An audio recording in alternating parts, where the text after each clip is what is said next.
Alors aujourd'hui, le thème qui sera abordé sera le thème du capitalisme, ou plus exactement des capitalismes. Alors tout de suite, eh bien, le capitalisme, tentative de définition, on peut définir le capitalisme par quatre points qui paraissent essentiels, ce que l'on appelle donc les 4 piliers du capitalisme. Alors d'abord, bien évidemment, il faut mentionner la propriété privée des moyens de production. Alors, cette propriété privée des moyens de production, vous allez me dire, elle n'est pas simplement représentative du mode de production capitaliste, puisque cela fait quand même des millénaires que le monde est habitué à ce système de propriété privée. Mais il faut bien comprendre que aujourd'hui, la propriété privée des moyens de production à l'intérieur des entreprises est un mode très original, puisque auparavant, soit les outils de production sont en partie collectifs. Pensez à vos cours d'histoire sur le Moyen-Âge où on vous montrait la réalité d'un certain nombre de pâtirages collectifs pour l'ensemble de la communauté villageoise. Donc il existait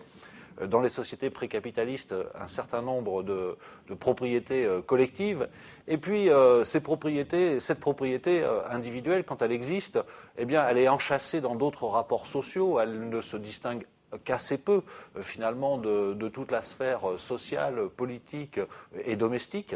Et c'est une des caractéristiques du capitalisme, principalement d'autonomiser la sphère de l'économie par rapport aux autres sphères de la vie en société. Donc cette propriété privée est par ailleurs garantie par la loi, et donc toute entorse faite à la propriété d'autrui est évidemment passible d'une sanction de type juridique, et ça aussi c'est quelque chose de relativement nouveau que cette extension finalement du droit de propriété et de sa protection, et c'est bien ce qui caractérise notre mode de production capitaliste. Alors le deuxième pilier, tout de suite derrière, et la liste que je vous donne n'est pas une liste bien sûr qui est priorisable, les 4 points sont d'égale importance. Alors, l'accumulation du capital et la motivation du profit. Alors, même certains auteurs comme Wallerstein parlent d'accumulation illimitée du capital, et cette définition, effectivement, illustre bien l'originalité de notre système économique.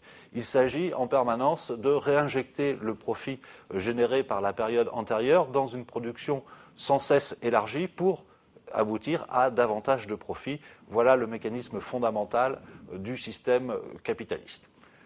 La motivation du profit, c'est l'aiguillon qui va pousser l'entrepreneur, puis le manager ou aujourd'hui l'actionnaire, effectivement, à réinvestir une partie du profit touché, puisque ce profit générant sur une base élargie des profits supplémentaires d'un montant beaucoup plus élevé. Donc c'est l'intérêt individuel qui est effectivement mis en avant dans la définition de ce système. Le troisième pilier concerne le rapport salarial.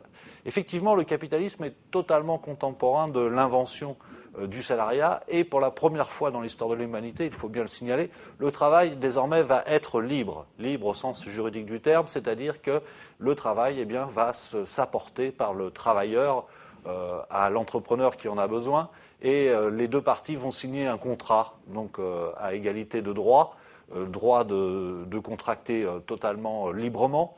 Et ce contrat va spécifier l'objet de la relation, c'est-à-dire la nature du travail à fournir, et en contrepartie la rémunération perçue. Donc le travail est libre, et bien évidemment cela change de ce qui se passait dans l'économie féodale où le servage était un travail que l'on peut qualifier de semi-libre, et bien sûr des modes de production antiques encore plus antérieurs où dominait le rapport de production esclavagiste qui reposait sur une main-d'œuvre effectivement non payée et asservie.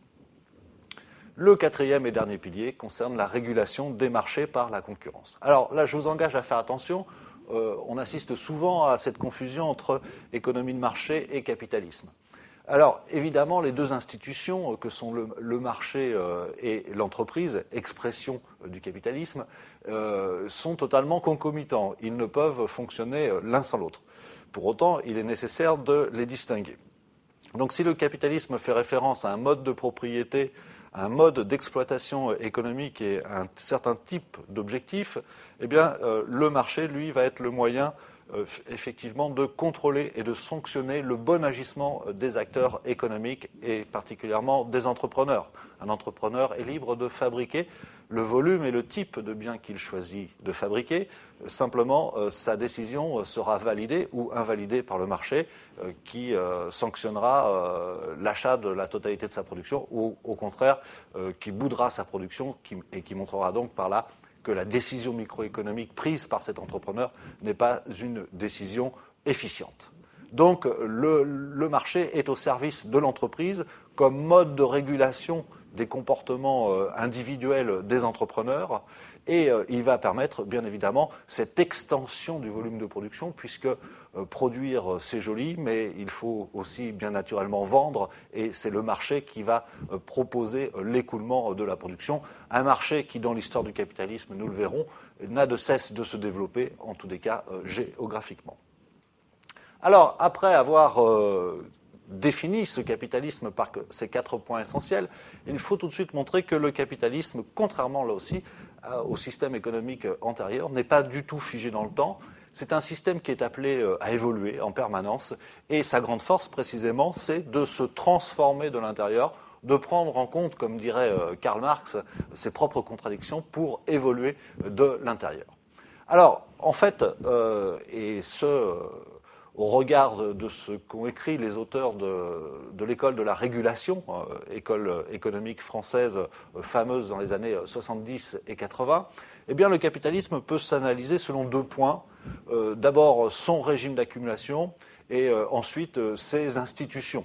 Et nous allons voir qu'effectivement, dans le temps, eh bien, et le régime d'accumulation et les institutions se sont considérablement modifiés. Alors, qu'entend-on par régime d'accumulation tout d'abord ? Eh bien, le régime d'accumulation est soit intensif, soit extensif. En gros, soit on va accumuler des facteurs de production, on va investir pour produire davantage de biens ou des biens de nature différente, donc on va augmenter le volume produit, soit on va effectivement accumuler des ressources et des facteurs de production pour produire de manière plus efficiente, c'est-à-dire en économisant des facteurs de production sur chaque produit réalisé. Le premier cas, c'est la croissance extensive, donc croissance du volume absolu de production, et la croissance intensive fait référence à la diminution de la consommation de facteurs de production dans une production quelconque. Bien entendu, vous l'aurez compris, les 2 régimes de croissance ne sont pas déconnectés, ils sont donc complémentaires, puisque si on a croissance intensive, c'est-à-dire qu'on économise finalement des facteurs de production, eh bien, on va utiliser cette économie de facteurs de production dans d'autres activités, ce qui va déboucher sur une croissance extensive. De la même manière, produire un plus grand volume de biens, croissance extensive, eh bien, va permettre par la réalisation, par exemple, d'économies d'échelle, de minimiser le coût de production de ces biens et donc de réaliser aussi une croissance quelque peu intensive. Donc quand on caractérise le régime d'accumulation extensive et intensive, eh bien on dit plutôt le régime d'accumulation qui domine à un instant donné. Ainsi, quand nous parlerons de la période fordiste, du capitalisme fordiste, eh bien nous verrons qu'il s'agit essentiellement d'un régime d'accumulation intensif, ce qui n'empêche pas, bien évidemment, dans un certain nombre d'activités, d'assister à une croissance extensive. Alors, le régime fordiste d'accumulation intensive du capital, précisément, eh bien, il repose sur une séquence bien identifiée et qui est de nature à expliquer le succès de ce que Jean Fourastier a appelé les 30 Glorieuses. Alors, cela commence effectivement par la division du travail dans le cadre d'entreprises extrêmement intégrées verticalement. Chez Ford, on fabrique du boulon jusqu'à l'automobile dans son ensemble. Rien n'échappe aux établissements Ford. Donc, très grosse intégration d'activités dans des entreprises de taille vraiment énorme. La division du travail va consister à spécialiser de plus en plus les salariés en geste ultime. Ce sont donc les préceptes du taylorisme dont je vous parle. Et effectivement, cela va permettre d'une part de produire des grands volumes de produits, c'est donc ce qu'on appelle une production de masse, et que cette production va aboutir à des gains de productivité très importants et donc à une baisse des coûts des produits. Ces gains de productivité vont être répartis à leur tour d'une manière originale, et c'est ce qu'on appelle le compromis salarial fordiste, justement. Cette répartition originale, pour simplifier, on va répartir les gains de productivité en 3 tiers. Le premier tiers revenant aux industriels, aux capitalistes, et fonctionnant ainsi comme une incitation à réinvestir. Rappelez-vous, le capitalisme est d'abord un système d'accumulation permanent du capital, et donc le taux de profit servi par les entreprises fordistes est au service de cette accumulation. La deuxième partie des gains de productivité va être versée aux salariés, donc qui vont voir leur salaire et leur pouvoir d'achat augmenter, à tel point qu'ils vont pouvoir consommer les produits qu'ils fabriquent tous les jours, notamment dans l'industrie automobile. Et enfin, la troisième partie va bénéficier à tous, c'est-à-dire aux consommateurs, puisque une partie des gains de productivité va être affectée à une baisse de prix des produits, générant ainsi le cycle de consommation de masse. Donc, résumé, finalement, la période fordiste, c'est production de masse, consommation de masse, et il y a un effet bouclant de ces deux phénomènes, et à chaque période, il y a inflation donc de cette relation.